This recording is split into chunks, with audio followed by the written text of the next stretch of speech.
Okay, praise god.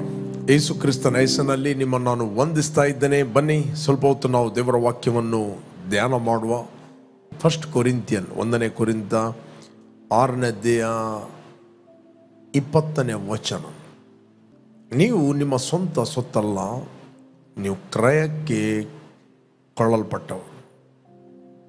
ಆದ ಕಾರಣ ನಿಮ್ಮ ದೇಹದಲ್ಲಿ ದೇವರ ಪ್ರಭಾವವನ್ನು ಪ್ರಕಾಶಪಡಿಸಿರಿ.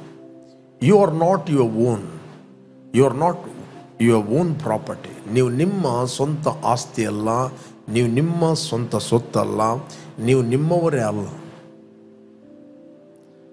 ಬಟ್ ಸ್ಟಿಲ್ ದೇವರು ನಿಮ್ಮನ್ನು ತನ್ನ ಮಗನ ರಕ್ತವನ್ನು ಕೊಟ್ಟು ಪರ್ಚೇಸ್ ಮಾಡಿದರು. ನಿಮಗೆ ದೇವರು ಫ್ರೀ ವಿಲ್ ಕೊಟ್ಟಿದ್ದಾನೆ. God is god of love. ದೇವರು ಪ್ರೀತಿ ಸ್ವರೂಪಿ. ಆತನು ಪ್ರೀತಿ ಮಾಡಿದ ಕಾರಣ ನಮ್ಮನ್ನು ರೋಬೋಟ್ ಆಗಿ ಆತನು ಕಂಟ್ರೋಲ್ ಮಾಡುವುದಿಲ್ಲ. ಅಥವಾ ದೇವರು ಪರಲೋಕದಲ್ಲಿ ಕೂತ್ಕೊಂಡು ನಮ್ಮನ್ನು ರಿಮೋಟ್ ಕಂಟ್ರೋಲಲ್ಲಿ ಕಂಟ್ರೋಲ್ ಮಾಡಿದ ಹಾಗೆ ಕಂಟ್ರೋಲ್ ಮಾಡುವುದಿಲ್ಲ. ಆತನು ನಮ್ಮನ್ನು ಪ್ರೀತಿಸ್ತಾನೆ. ಬಟ್ ಆತ ನಮ್ಮನಿಗೆ ಪ್ರೀತಿಸಿ ನಮಗೆ ಫ್ರೀ ವಿಲ್ ಅನ್ನು ಕೊಟ್ಟಿದ್ದಾನೆ ಮತ್ತು ತನ್ನ ವಾಕ್ಯದಲ್ಲಿ ತನ್ನ ವಿಷಯವಾಗಿ ಮತ್ತು ನಮ್ಮ ವಿಷಯವಾಗಿ ಪವಿತ್ರಾತ್ಮನ ಮೂಲಕ ಆತನು ಪ್ರಕಟಿಸಿದ್ದಾನೆ. Praise God. ಕೇವಲ ಆತನು ಯಾರಂತ ಪ್ರಕಟಿಸಿದ್ದಾನೆ ಮತ್ತು ಆತನಲ್ಲಿ ನಾವು ಯಾರು ಕ್ರಿಸ್ತನಲ್ಲಿ ಅಂತ ಆತನು ನಮಗೆ ಪ್ರಕಟಿಸಿದ್ದಾನೆ. ನಮ್ಮ ವ್ಯಾಲ್ಯೂ ಏನು, ನಮ್ಮ ಬೆಲೆ ಏನು, ನಾವು ಯಾರು ಅಂತ. ನಂಬರ್ 1, ಆತನಿಗೆ ಗೊತ್ತು ನಾವು ಯಾರಂತ, ಆತನಿಗೆ ಗೊತ್ತು ನಮ್ಮ ಸ್ಥಿತಿ ಏನಂತ. ಬಟ್ ಆತನು ಬಯಸ್ತಾನೆ ನಾವು ಆತನ ಚಿತ್ತವನ್ನು ತಿಳಿಯಬೇಕೆಂದು. ಅದಕ್ಕೋಸ್ಕರ ಆತನು ನಮಗೆ ಫ್ರೀ ವಿಲ್ ಕೊಟ್ಟಿದ್ದಾನೆ. ದ ಇಂಪಾರ್ಟೆಂಟ್ ಏನಂತ ಹೇಳಿದರೆ, ನಾವು ಆತನ ಸೊತ್ತು, ಆತನ ಆಸ್ತಿ, ಆತನ ಮಕ್ಕಳು, ಆತನಿಂದ ನಾವು ಹುಟ್ಟಿದವರು. ಆತನು ನಮಗೆ ಕ್ರಯ ಕೊಟ್ಟು ತೆಗೆದುಕೊಂಡಿದ್ದಾನೆ ಅಂತ ಹೇಳಿದ ನಂತರ ದೇವರು ನಮಗೆ ಫ್ರೀ ವಿಲ್ ಕೊಟ್ಟಿದ್ದಾನೆ. ಆ ಫ್ರೀ ವಿಲ್ ಏನಂತ ಹೇಳಿದರೆ, ನಾವು ನಮ್ಮ ವಿಲ್ಲನ್ನು ಆತನ ವಿಲ್ಲಿಗೆ ಸಬ್ಮಿಟ್ ಮಾಡಬೇಕು. ನಾವು ನಮ್ಮ ವಿಲ್ಲನ್ನು ಅಂದರೆ ನಮ್ಮ ಚಿತ್ತವನ್ನು ನಾವು ಆತನ ಚಿತ್ತದೊಟ್ಟಿಗೆ ಒಪ್ಪಂದ ಮಾಡಬೇಕು. ಗಂಡ ಹೆಂಡತಿಯರ ಮಧ್ಯದಲ್ಲಿ ಒಂದು ರಿಲೇಷನ್ಶಿಪ್ ಇರ್ತದೆ. ಗಂಡನು ತನ್ನ ಹೆಂಡತಿಯನ್ನು ಪ್ರೀತಿ ಮಾಡುತ್ತಾನೆ. ಹೆಂಡತಿ ಹೇಳ್ತಾಳೆ, ನಿಮ್ಮನ್ನು ನನಗೆ ಪ್ರೀತಿ ಮಾಡಲಿಕ್ಕೆ ಆಗೋದಿಲ್ಲ, ನೀವೊಂದು ಕೆಲಸ ಮಾಡಿ, ನಾವು ನಿನ್ನನ್ನು ಪ್ರೀತಿ ಮಾಡುವಂತೆ, ನಾನು ನಿಮ್ಮನ್ನು ಪ್ರೀತಿ ಮಾಡುವಂತೆ ನೀನು ನನಗೆ ಸರಿ ಹೊಡಿ, ಜಜ್ಜು, 4 ಪೆಟ್ಟುಕೊಡು, ನನ್ನ ಕಂಟ್ರೋಲ್ ಮಾಡು ಅಂತ ಹೇಳಿದರೆ, ನಿಜವಾಗಿ ಪ್ರೀತಿ ಮಾಡುವ ಗಂಡ ಆ ರೀತಿ ಆಕೆಗೆ ಟಾರ್ಚರ್ ಮಾಡೋದಿಲ್ಲ ಅಥವಾ ಆಕೆಗೆ ಹೊಡೆಯುವುದಿಲ್ಲ. ನಿನ್ನನ್ನು ಪ್ರೀತಿ ಮಾಡಬೇಕಂತ ಬೆಗ್ ಕೂಡ ಮಾಡೋದಿಲ್ಲ. ಆತನು ಬಯಸ್ತಾನೆ ಆಕೆ ವಿಲ್ಫುಲಿ ಆತನನ್ನು ಪ್ರೀತಿ ಮಾಡಬೇಕು ಅಂತ. ವಿಲ್ಫುಲಿ ಆಕೆ ಹೃದಯಪೂರ್ವಕವಾಗಿ ವಿಲ್ಫುಲಿ ಆಕೆ ತನ್ನ ಗಂಡನನ್ನು ಪ್ರೀತಿ ಮಾಡಬೇಕಂತ ಆತನು ಬಯಸ್ತಾನೆ. ಅದೇ ರೀತಿ ದೇವರು ತನ್ನ ಭಾಗವನ್ನು ಆತನು ನಮಗೋಸ್ಕರ ಮಾಡಿದ್ದಾನೆ. ನಾವು ಹೇಗಿದ್ದೇವೆ, ಯಾವ ರೀತಿ ಇದ್ದೇವೆ, ಅದೇ ರೀತಿ ಆತ ನಮ್ಮನ್ನು ಪ್ರೀತಿ ಮಾಡಿದ್ದಾನೆ. ಓಕೆ, ನಮ್ಮನ್ನು ಪ್ರೀತಿ ಮಾಡಿದ್ದಾನೆ. ತನ್ನ ಪಾರ್ಟನ್ನು ಏನು ಮಾಡಲಿಕ್ಕೆ ಬೇಕು, ನಮಗೆ ಏನೆಲ್ಲ ಬೇಕು ಕ್ರಿಸ್ತನಲ್ಲಿ ಎಲ್ಲವನ್ನು ಆತನು ಒದಗಿಸಿಕೊಟ್ಟು ಎವ್ರಿಥಿಂಗ್ ಈ ಪ್ರಿಪೇರ್. ಬೈಬಲ್ ಅದೇ, ಕಣ್ಣು ಕಾಣಲಿಲ್ಲ, ಕಿವಿ ಕೇಳಲಿಲ್ಲ, ಮನುಷ್ಯನ ಹೃದಯದಲ್ಲಿ ಅದರ ಭಾವನೆ ಹುಟ್ಟಲಿಲ್ಲ, ದೇವರು ತನ್ನನ್ನು ಪ್ರೀತಿಸುವವರಿಗೆ ಏನೆಲ್ಲ ಸಿದ್ಧ ಮಾಡಿ ಇಟ್ಟಿದ್ದಾನೆ ಅಂತ. ಓಕೆ, 2 ಚಾಪ್ಟರ್ 9 ವರ್ಸ್ ಹೇಳ್ತದೆ. 1 ಕೊರಿಂಥಿಯನ್ 1ನೇ ಕೊರಿಂಥ 2ನೇ ಅಧ್ಯಾಯ 9ನೇ ವಚನ ಹೇಳ್ತದೆ, ಆದ್ದರಿಂದ ಬರೆದಿರುವ ಪ್ರಕಾರ ದೇವರು ತನ್ನನ್ನು ಪ್ರೀತಿಸುವವರಿಗಾಗಿ ಸಿದ್ಧ ಮಾಡಿರುವಂಥದ್ದೆಲ್ಲವನ್ನು ಎವ್ರಿಥಿಂಗ್ ಈಸ್ ಪ್ರಿಪೇರ್ಡ್. ಸಿದ್ಧ ಮಾಡಿರುವಂಥದ್ದೆಲ್ಲವನ್ನು ಕಣ್ಣು ಕಾಣಲಿಲ್ಲ, ಕಿವಿ ಕೇಳಲಿಲ್ಲ, ಅದರ ಭಾವನೆ ಮನುಷ್ಯನ ಹೃದಯದಲ್ಲಿ ಹುಟ್ಟಲಿಲ್ಲ. ಓಕೆ, ನೆಕ್ಸ್ಟ್ 10ನೇ ವಚನ ಹೇಳ್ತದೆ, ನಮಗಾದರೂ ದೇವರು ತನ್ನ ಆತ್ಮನ ಮೂಲಕ ಅದನ್ನು ಪ್ರಕಟಿಸಿದನು. ಅದರ ಅರ್ಥ ನ್ಯಾಚುರಲ್ ವ್ಯಕ್ತಿಗೆ ದೇವರ ಪ್ರೀತಿ ಅರ್ಥ ಆಗುವುದಿಲ್ಲ.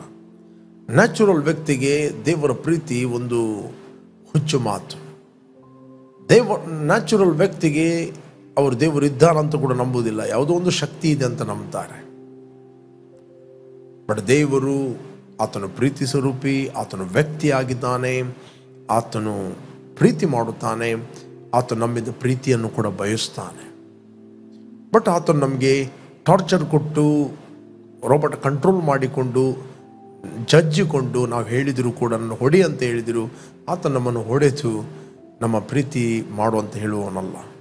ಆತನು ಹೇಳ್ತಾನೆ, ನೀನು ನನ್ನ ಪ್ರೀತಿ ಮಾಡು ಅಷ್ಟೇ. ಆತನು ತನ್ನ ಪವಿತ್ರಾತ್ಮನ ಮೂಲಕ ಎಲ್ಲವನ್ನು ನಮಗೆ ಪ್ರಕಟಿಸಿದ್ದಾನೆ. ಓಕೆ, ನಾವು ನಮ್ಮ ಸ್ವಂತ ಸೊತ್ತಲ್ಲ, ನಾವು ಕ್ರಯಕ್ಕೆ ಕೊಳ್ಳಲ್ಪಟ್ಟವು. ಕ್ರಯಕ್ಕೆ ಕೊಳ್ಳಲ್ಪಟ್ಟ ವ್ಯಕ್ತಿ ಯಾರು? You human spirit. Man is a spirit, God is a spirit. ದೇವರು ಆತ್ಮಸ್ವರೂಪಿ, ಮನುಷ್ಯನು ಆತ್ಮಸ್ವರೂಪಿಯಾಗಿದ್ದಾನೆ. ಆದ್ದರಿಂದ ಬೈಬಲ್ ಹೇಳ್ತದೆ, ಕರ್ತನ ಸಂಸರ್ಗದಲ್ಲಿರುವವನಾದರೂ ಆ ಕರ್ತನೊಂದಿಗೆ ಒಂದು ಆತ್ಮವಾಗಿದ್ದಾನೆ. ಓಕೆ, ಬೇಕಾದ್ರೆ ನಾವು ಓದುವ 6:17 ವಚನ, 1 Corinthians 6:17. ಓಕೆ, 6:12 ಓದು. ಓಕೆ, 6:12 ಎಲ್ಲ ಕಾರ್ಯಗಳನ್ನು ಮಾಡುವುದಕ್ಕೆ ನನಗೆ ಸ್ವಾತಂತ್ರ್ಯವೇನೂ ಉಂಟು. ಬೇಕಾದಾಗೆ ನನಗೆ ಜೀವಿಸಬಹುದು, ಖುಷಿ ಬಂದಾಗಿ ಜೀವಿಸಬಹುದು. ಎಲ್ಲ ಕಾರ್ಯಗಳನ್ನು ಮಾಡುವುದಕ್ಕೆ ನನಗೆ ಸ್ವಾತಂತ್ರ್ಯವೇನೂ ಉಂಟು, ಆದರೂ ಎಲ್ಲವೂ ವಿಹಿತವಾಗಿರುವುದಿಲ್ಲ. ದೇವರು ನಮಗೆ ಸ್ವಾತಂತ್ರ್ಯರಾಗಿ ಬಿಟ್ಟಿದ್ದಾನೆ, ದೇವರು ನಮಗೆ ಫ್ರೀಡಮ್ ಆಗಿ ಬಿಟ್ಟಿದ್ದಾನೆ. ಓಕೆ, ಮತ್ತು ಫ್ರೀ ವಿಲ್ ಕೊಟ್ಟಿದ್ದಾನೆ, ಆದರೆ ಎಲ್ಲ ವಿಹಿತವಾಗಿರುವುದು. ಎಲ್ಲ ಕಾರ್ಯಗಳನ್ನು ಮಾಡುವುದಕ್ಕೆ ನನಗೆ ಸ್ವಾತಂತ್ರ್ಯ ಉಂಟು, ಆದರೆ ನಾನು ಯಾವುದಕ್ಕೂ ಒಳಗಾಗುವುದಿಲ್ಲ. That is my will. Okay, next 12ನೇ ವಚನ, 13ನೇ ವಚನ. ಭೋಜನ ಪದಾರ್ಥಗಳು ಹೊಟ್ಟೆಗಾಗಿ, ಹೊಟ್ಟೆಯು ಭೋಜನ ಪದಾರ್ಥಗಳಿಗಾಗಿ ಅವೇ. ದೇವರು ಇದನ್ನು ಅವುಗಳನ್ನು ಕೂಡ ತೆಗೆದುಹಾಕುವನು. ಆದರೆ ದೇಹವು ಆದರಗೋಸ್ಕರ ಇರುವಂಥದ್ದಲ್ಲ, ಕರ್ತನಿಗೋಸ್ಕರವಾಗಿದೆ. ಕರ್ತನು ದೇಹಗೋಸ್ಕರವಾಗಿದ್ದಾನೆ. ಓಕೆ, ದೇವರು ಕರ್ತನನ್ನು ಎಬ್ಬಿಸ್ತಲ್ಲದೆ ನಮ್ಮನ್ನು ತನ್ನ ಪರಾಕ್ರಮದಿಂದ ಎಬ್ಬಿಸುವನು. ನಿಮ್ಮ ದೇಹಗಳು ಕ್ರಿಸ್ತನ ಅಂಗಗಳಾಗಿವೆ ಎಂಬುದು ನಿಮಗೆ ತಿಳಿಯದು. ಹೀಗಿರಲಾಗಿ ಕ್ರಿಸ್ತನ ಅಂಗಗಳಾಗಿರುವಂಥವುಗಳನ್ನು ತೆಗೆದುಬಿಟ್ಟು ಸೂಳೆಯ ಅಂಗಗಳಾಗ ಮಾಡಬಹುದು, ಎಂದಿಗೂ ಮಾಡಬಾರದು. Okay, next. ಸೂಳೆಯ ಸಂಸರ್ಗ ಮಾಡುವವನು ಅವಳೊಂದಿಗೆ ಒಂದೇ ದೇಹವಾಗಿದ್ದಾನೆಂದು ನಿಮಗೆ ತಿಳಿಯದು. ಗಂಡ ಹೆಂಡರಿಬ್ಬರು ಒಂದೇ ಶರೀರವಾಗಿರುವರೆಂದು ದೇವರು ಹೇಳುತ್ತಾನಲ್ಲ. ಗಂಡ ಹೆಂಡರು ಇಬ್ಬರು ಒಂದು ಶರೀರವಾಗಿದ್ದಾರೆಂದು ದೇವರು ಹೇಳುತ್ತಾನಲ್ಲ. ಓಕೆ, 17ನೇ ವಚನ. ಕರ್ತನ ಸಂಸರ್ಗದಲ್ಲಿ ಇರುವವನಾದರೂ ಆತನೊಂದಿಗೆ ಒಂದೇ ಆತ್ಮವಾಗಿದ್ದಾನೆ.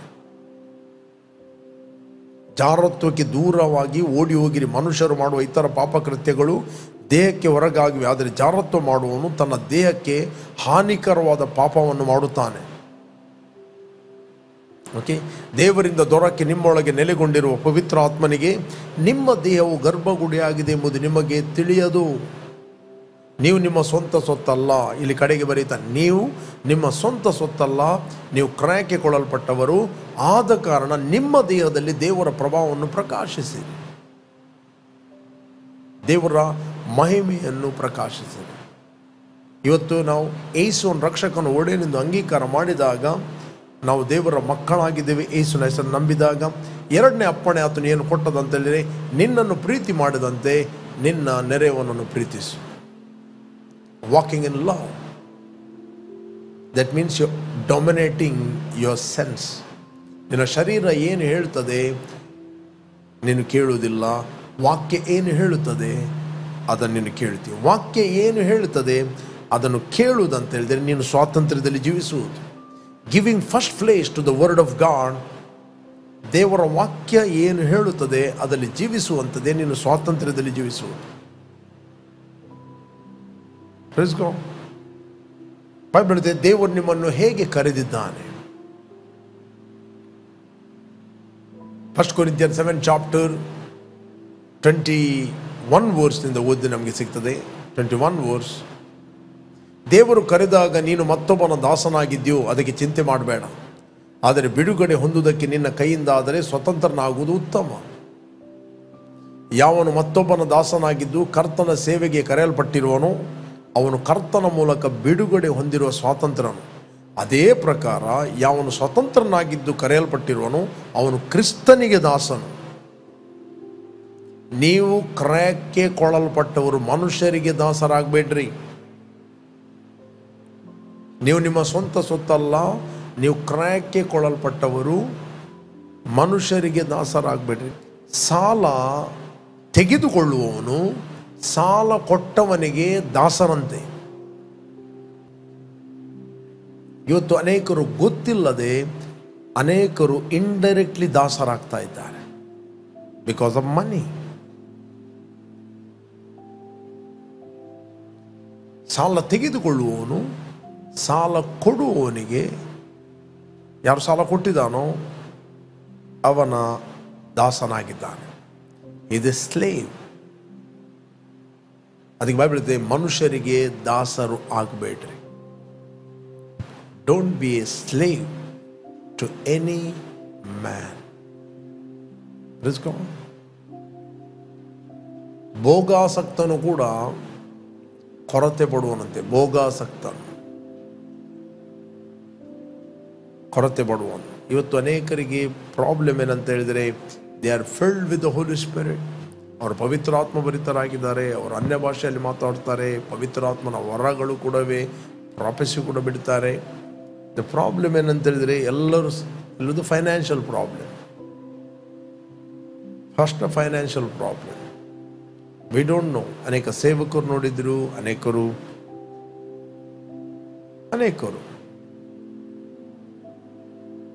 How to solve the financial problem.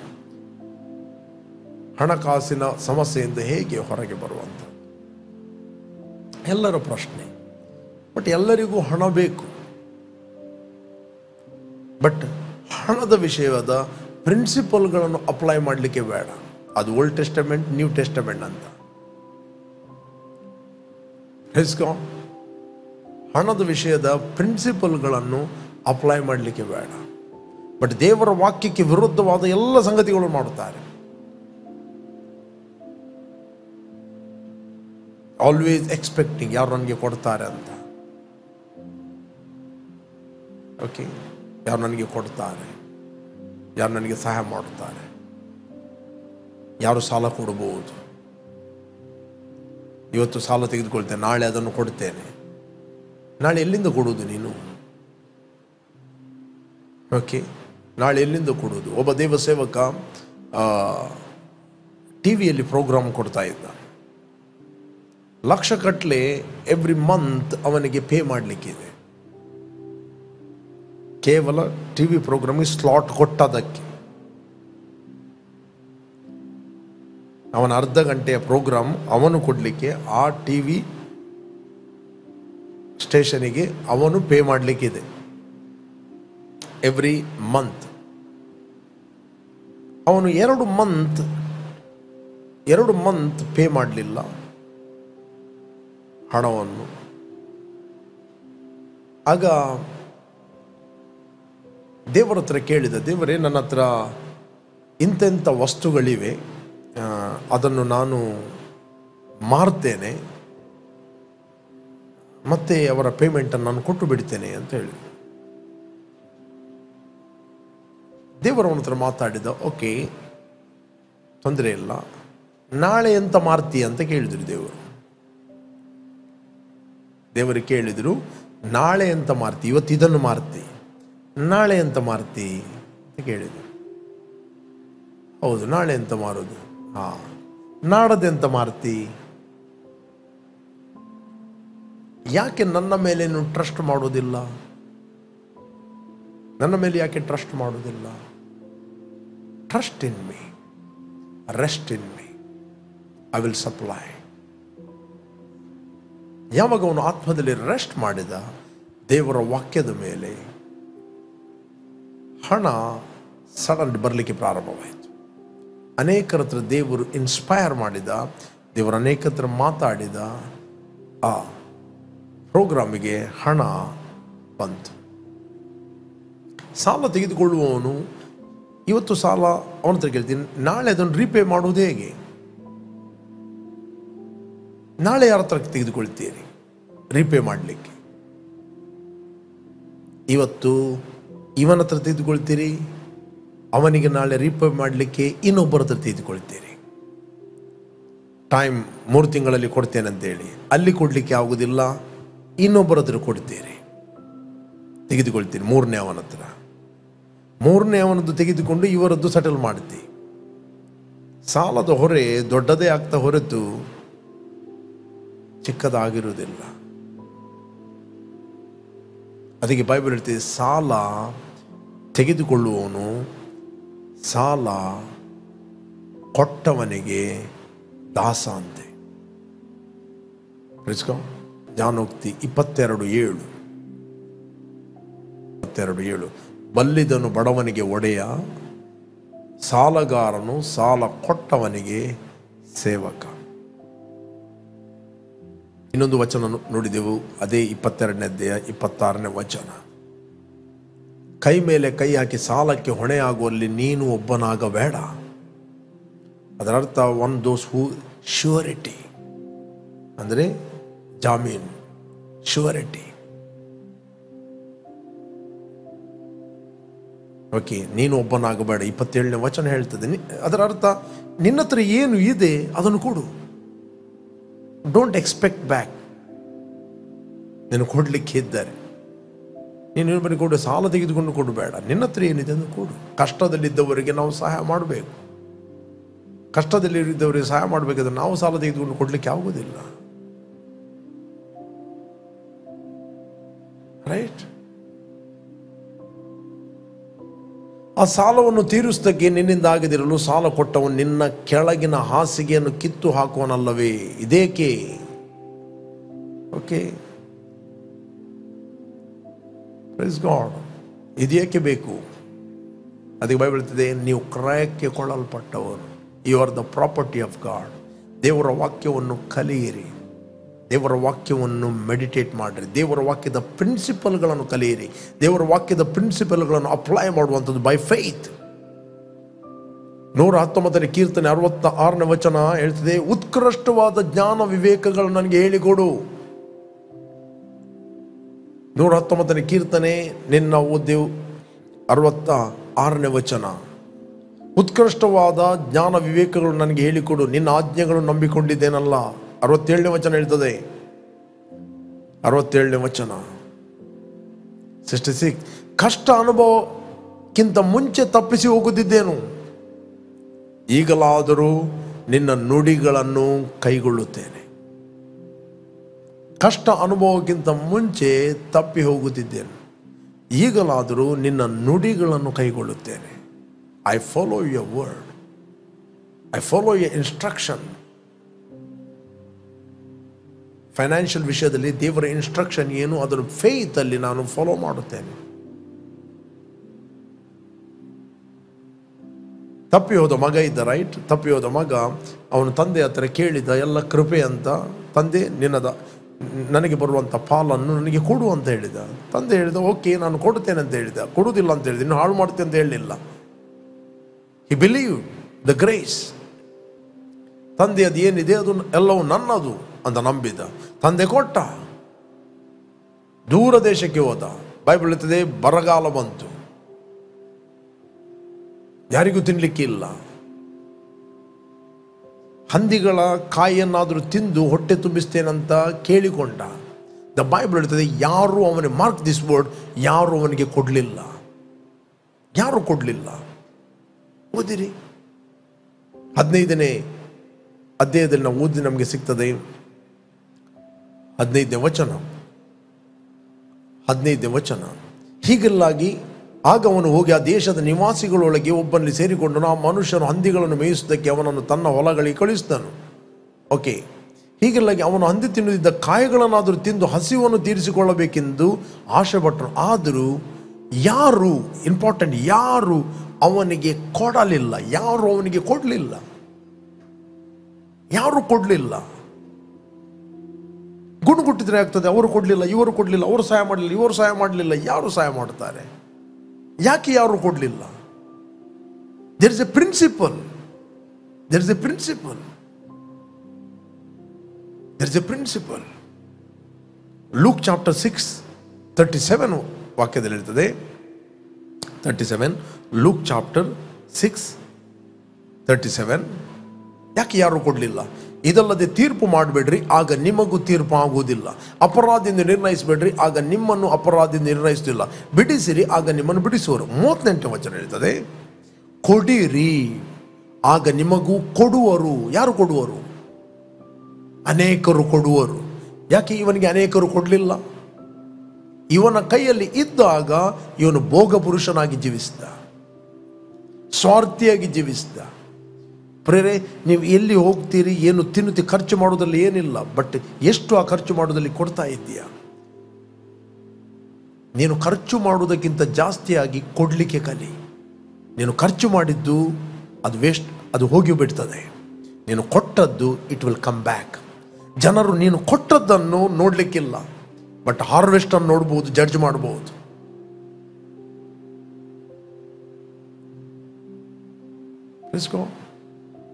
ನೀನು ಖರ್ಚು ಮಾಡುವುದರಲ್ಲಿ ದೇವರಿಗೆ ಏನು ಇಲ್ಲ. ನೀನು ಬೆಸ್ಟ್ ತಿನ್ನಬೇಕು, ಬೆಸ್ಟ್ ಖರ್ಚು ಮಾಡಬೇಕು ಎಂದು ದೇವರು ಬಯಸ್ತಾನೆ. ನೀನು ಖರ್ಚು ಮಾಡುವುದಕ್ಕೆ ಜಾಸ್ತಿಯಾಗಿ ನೀನು ಕೊಡ್ತಾ ಇದ್ದೀಯಾ? That's very very important. ಕೊಡಿರಿ, ಆಗ ನಿಮಗೂ ಕೊಡುವರು. ಜಡಿದು ಅಲ್ಲಾಡಿಸಿ ಹೊರ ಚೆಲ್ಲುವ ಹಾಗೆ ತುಂಬ ಅಳತೆಯನ್ನು ಅಳೆದು ನಿಮ್ಮ ಸೆರಗಿಗೆ ಹಾಕುವರು. ನೀವು ಅಳೆಯುವ ಅಳತೆಯಿಂದಲೇ ನಿಮಗೂ ಅಳೆಯುವರು. There is a principle. ಅದಕ್ಕೆ ದಾವೀದನು ಹೇಳುತ್ತಾನೆ, ಉತ್ಕೃಷ್ಟವಾದ ಜ್ಞಾನ ವಿವೇಕಗಳು ನನಗೆ ಹೇಳಿಕೊಡು. I need wisdom in my ministry, about my finance, my family. ನನ್ನ ಕುಟುಂಬದ ವಿಷಯದಲ್ಲಿ, ನನ್ನ ಫೈನಾನ್ಸ್ನ ವಿಷಯದಲ್ಲಿ, ಬಿಸ್ನೆಸ್ನ ವಿಷಯದಲ್ಲಿ, ಸೇವೆಯ ವಿಷಯದಲ್ಲಿ ನಿನ್ನ ವಿಸ್ಡಮ್ ಅನ್ನು ಕೊಡು. ಆ ವಿಸ್ಡಮ್ ಬಂದ ನಂತರ ಸುಮ್ಮನೆ ಕೂತ್ಕೊಳ್ಬೇಡ, ಅಪ್ಲೈ ಮಾಡು. Don't stop. ಅನೇಕರು ಇನ್ಸ್ಪೈರ್ ಆಗುತ್ತಾರೆ ನಿನಗೆ ಕೊಡುವುದಕ್ಕೋಸ್ಕರ. ಈ ಪ್ರಿನ್ಸಿಪಲ್ ಅನ್ನು ಕಲಿಸುವುದು ಪ್ರಿಯರೇ, ಅದರ ಅರ್ಥ ಈ ಪ್ರಿನ್ಸಿಪಲ್ ಅನ್ನು ಕಲಿಸಿದರೆ ಅನೇಕರು ಮಿಸ್ಅಂಡರ್ಸ್ಟ್ಯಾಂಡ್. ಸೇವಕರಿಗೆ ಏನೋ ಹಣ ಬೇಕಾ ಏನೋ, ಅದಕ್ಕೋಸ್ಕರ ಅವ್ರು ಮಾತಾಡ್ತಾ ಇದ್ದಾರೆ ಫೈನಾನ್ಸ್ ಬಗ್ಗೆ. ಸಿ ವಾಟ್ ಐ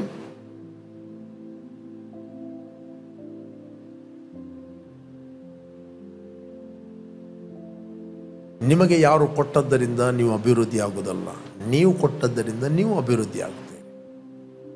ನನಗೆ ಯಾರು ಕೊಟ್ಟದ್ದರಿಂದ ನಾನು ಅಭಿವೃದ್ಧಿ ಆಗುವುದಲ್ಲ. ಪ್ರತಿಯೊಬ್ಬನ ಅಭಿವೃದ್ಧಿಯ ಮೂಲ ಎಷ್ಟು ಅವನು ಕೊಡ್ತಾನೆ. ಅನೇಕರಿಗೆ ಕೊಡದ ಹಾಗೆ ಕಾಣಬಹುದು. Doesn't matter. Live for God. Live the principle of God. ದೇವರ ಪ್ರಿನ್ಸಿಪಲ್ಗಳನ್ನು ಜೀವಿಸು. ಇಲ್ಲಾದರೆ ಯಾರು ಕೊಡುವುದಿಲ್ಲ. ಎಷ್ಟು ನೀನು ಪ್ರೀಚ್ ಮಾಡು. If you are not acting God's word in this area, ಎಷ್ಟೇ ಪ್ರೀಚ್ ಮಾಡು. Praise God. ಬೈಬಲ್ ಹೇಳ್ತದೆ, ಮನುಷ್ಯರಿಗೆ ದಾಸರಾಗಬೇಡ್ರಿ, ನೀವು ಕ್ರಯಕ್ಕೆ ಕೊಳ್ಳಲ್ಪಟ್ಟವರು. ದೇವರು ನಮಗೆ ವಿಸ್ಡಮ್ ಕೊಟ್ಟಿದ್ದಾನೆ, ವಾಕ್ಯ ಕೊಟ್ಟಿದ್ದಾನೆ, ಅದನ್ನು ಜೀವಿಸಲಿಕ್ಕೆ. How to prosper, how to walking in abundance, ಸಮೃದ್ಧಿಯಲ್ಲಿ ಜೀವಿಸಬೇಕು. ನೀವು ಕ್ರಯಕ್ಕೆ ಕೊಡಲ್ಪಟ್ಟವರು. ದೇವರ ವಾಕ್ಯವನ್ನು ಕಲಿಯಿರಿ, ದೇವರ ವಾಕ್ಯವನ್ನು ಆಕ್ಟ್ ಮಾಡ್ರಿ. You will never be the same. You will never be the same. ನೀವೊಂದು ವಾಕ್ಯವನ್ನು ಕೇಳ್ತೀರಿ, ಆ ವಾಕ್ಯವನ್ನು ಅಪ್ಲೈ ಮಾಡೋದಿಲ್ಲ ಬೈ ಫೇತ್ ಅಲ್ಲಿ, ಕಡೆಗೆ ನಿಮಗೆ ಅದು ಒಂದಿನ ಬೋರ್ ಆಗಿ ಹೋಗ್ತದೆ. ಯಾರು ದೇವರ ವಾಕ್ಯವನ್ನು ಕೇಳಿ ಅಪ್ಲೈ ಮಾಡುತ್ತಾರೆ, ಅವ್ರ ರಿಸಲ್ಟ್ ಅನ್ನು ನೋಡ್ತಾರೆ, ಅವರಿಗೆ ಅದು ಬೋರ್ ಆಗುವುದಿಲ್ಲ. ಒಬ್ಬ ಗದ್ದೆಯಲ್ಲಿ ಅವನು ಬಿತ್ತುತ್ತಾ ಇದ್ದರೆ ಅವನಿಗೆ ಬೆಳೆ ಕಾಣುವುದಿಲ್ಲ ಅಂತ ಹೇಳಿದರೆ ಕಡೆಗೆ ಅವನಿಗೆ ಬೋರ್ ಆಗ್ತದೆ. ಅದಕ್ಕೆ ಬೈಬಲ್ ಹೇಳುತ್ತೆ, ಬಿತ್ತುವವನು ಬಿತ್ತುತ್ತಲೇ ಇರುವನು, ಉಳುವವನು ಉಳುತ್ತಲೇ ಇರುವನು. ಬಟ್ ಪ್ರಿನ್ಸಿಪಲ್ ಯಾವುದಂತ ಹೇಳಿದರೆ faith. Without faith no one can please God. ನಂಬಿಕೆ ಇಲ್ಲದೆ ದೇವರಿಗೆ ನೀನು ಮೆಚ್ಚಿಸಲಿಕ್ಕೆ ಆಗುವುದಿಲ್ಲ. ದೇವರ ವಾಕ್ಯವನ್ನು ನಂಬಿಕೆಯಿಂದ ನೀನು ಕಾರ್ಯರೂಪಕ್ಕೆ ತರಬೇಕು. ಫೇಲ್ ಆದ ವ್ಯಕ್ತಿಗಳನ್ನು ನೋಡಬೇಡ್ರಿ, ಸಫಲ ಆದ ವ್ಯಕ್ತಿಗಳನ್ನು ಫಾಲೋ ಮಾಡ್ರಿ. ಅವ್ರ ಹತ್ರ ಕೂತ್ಕೊಳ್ಳ್ರಿ. ನಿನ್ನ ಸಫಲತೆ ಕಾರಣ ಏನಂತಾರೆ ಕೇಳ್ರಿ. ಅವ್ರು ನಿಮಗೆ ಹೇಳ್ತಾರೆ. ನಿಮಗೆ ಒಳ್ಳೆಯ ಬಿಸ್ನೆಸ್ ಮ್ಯಾನ್ ಆಗಬೇಕಂತ ಹೇಳಿದರೆ ನೀವು 10 ಬಿಸ್ನೆಸ್ ಆಗಿ ಫೇಲ್ ಆದವ್ರನ್ನ ಹತ್ರ ಕೂತ್ಕೊಳ್ಬೇಡ್ರಿ, ನೀನು 11ನೇ ಆಗ್ತಿ. ಅಥವಾ ಲೂಟಿ ಅಭಿವೃದ್ಧಿ, ಇನ್ನೊಬ್ಬನಿಗೆ ಮಂಗ ಮಾಡಿ ಲೂಟಿ ಕುಯುಕ್ತಿಗಳನ್ನು ನೆರವೇರಿಸಿ ಅಭಿವೃದ್ಧಿಯನ್ನು ಆದವರನ್ನು ಒಟ್ಟಿಗೆ ಕೂತ್ಕೊಳ್ಬೇಡ್ರಿ. ಆ ಮರ ಒಂದಿನ ಕಡಿಯಲ್ಪಡ್ತದೆ, ಅವನ ಅಡ್ರೆಸ್ ಇರುವುದಿಲ್ಲ. ಮತ್ತೆ ಜೆನ್ಯೂನ್ ಬಿಸ್ನೆಸ್ ಮ್ಯಾನ್ಗಳಿದ್ದಾರೆ, ಜೆನ್ಯೂನ್ ವ್ಯಕ್ತಿಗಳಿದ್ದಾರೆ, ಅವರೊಟ್ಟಿಗೆ ಕೂತ್ಕೊಳ್ಳಿ. ಅವರು ನಿಮಗೆ ಕಲಿಸ್ತಾರೆ ಹೌ ಟು ಪ್ರಾಸ್ಪರ್. ಎಲ್ಲರೊಟ್ಟಿಗೆ ಕೂತ್ಕೊಳ್ಬೇಡ್ರಿ. ಹೇಳ್ತದೆ ಬಡವನ್ನು ಬಂಧುಗಳು ಕೂಡ ಹಾಗೆ ಮಾಡ್ತಾರೆ ಅಂದೆ. ಇವನ ಬರೀ ಮಾತುಗಳನ್ನು ನಂಬಿ ಹಿಂಬಾಲಿಸ್ತಾರೆ, ಏನು ಸಿಗುವುದಿಲ್ಲ ಅಂತ ಜಾನೋಕ್ತಿಯಲ್ಲಿ ಕೆಲವು ಮಾತಾಡುವುದು ಮಾತ್ರ. ಓಕೆ, ಮನುಷ್ಯರಿಗೆ ದಾಸರಾಗಬೇಡ್ರಿ, ನೀವು ಕ್ರಯಕ್ಕೆ ಕೊಳ್ಳಲ್ಪಟ್ಟವರು. Jesus loves you so much. ಆತನ ಉತ್ಕೃಷ್ಟವಾದ ಜ್ಞಾನ ವಿವೇಕಗಳನ್ನು ನಿಮಗೆ ಬೋಧಿಸ್ತಾನೆ. ಕಷ್ಟ ಅನುಭವ ಬರುವುದಕ್ಕಿಂತ ಮುಂಚೆ ನಾನು ತಪ್ಪಿಸಿಕೊಳ್ಳುತ್ತಿದ್ದೇನು, ಈಗಲಾದರೂ ನಿನ್ನ ವಾಕ್ಯವನ್ನು ಕೈಗೊಂಡು ನಡೆಯುತ್ತೇನೆ. Okay, let's pray.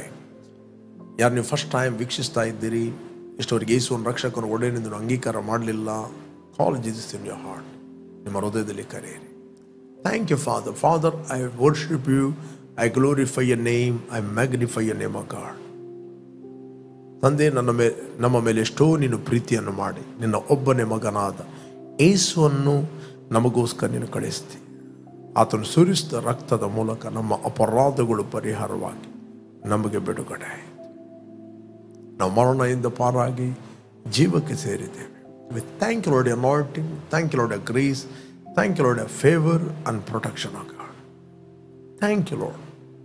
ತಂದೆ, ನಾವು ನಮ್ಮ ಸ್ವಂತ ಸೊತ್ತಲ್ಲ, ನಾವು ಕ್ರಯಕಗೊಳ್ಳಲ್ಪಟ್ಟವರು. ದೇವರಿಂದ ದೊರಕಿ ನಮ್ಮಲ್ಲಿ ನೆಲೆಗೊಂಡಿರುವ ಪವಿತ್ರ ಆತ್ಮನಿಗೆ ನಮ್ಮ ದೇಹವು ಗರ್ಭಗುಡಿಯಾಗಿದೆ. ನಮ್ಮ ಆತ್ಮದಲ್ಲಿ, ದೇಹದಲ್ಲಿ ನಿನ್ನ ಪ್ರಭಾವವನ್ನು ಪ್ರಕಾಶಿಸೋರಾಗಿದೆ. ಯೇಸು ನಾಮದಲ್ಲಿ ತಂದೆ. Amen, amen, amen.